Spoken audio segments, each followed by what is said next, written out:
Dubai മറീനയിൽ 67 നില കെട്ടിടത്തിലുണ്ടായ തീപിടുത്തത്തിൽ വൻ നാശനഷ്ടം. 6 മണിക്കൂർ നീണ്ട പരിശ്രമത്തിനൊടുവിലാണ് തീ അണയ്ക്കാനായത്.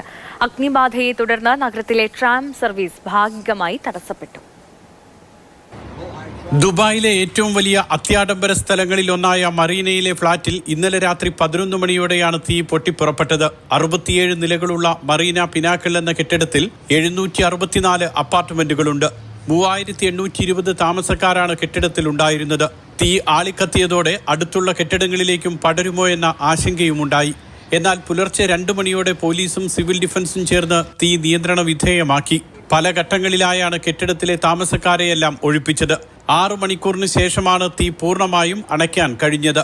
നിരവധി അപ്പാർട്ട്മെന്റുകളിലായി ലക്ഷക്കണക്കിന് ദിർഹത്തിന്റെ സാധന സാമഗ്രികൾ കത്തിനശിച്ചു. തീപിടുത്തത്തെ തുടർന്ന് ദുബായ് മറീനയ്ക്കും പാം ജുമൈറയ്ക്കുമിടയിൽ ട്രാം സർവീസ് തടസ്സപ്പെട്ടു. 2 സ്റ്റേഷനുകൾക്കുമിടയിൽ ഷട്ടിൽ സർവീസ് നടത്തിയാണ് RTA യാത്രക്കാർക്ക് സൗകര്യമൊരുക്കിയത്. കെട്ടിട ഉടമകളുമായി ചേർന്ന് ഫ്ളാറ്റിലെ താമസക്കാർക്ക് ബദൽ സംവിധാനം ഒരുക്കാനുള്ള നടപടികൾ ആരംഭിച്ചതായി അധികൃതർ അറിയിച്ചു. 2015 മെയ്യിലും ഇതേ കെട്ടിടത്തിൽ അഗ്നിബാധ ഉണ്ടായിരുന്നു. Mathrubhumi news, Dubai.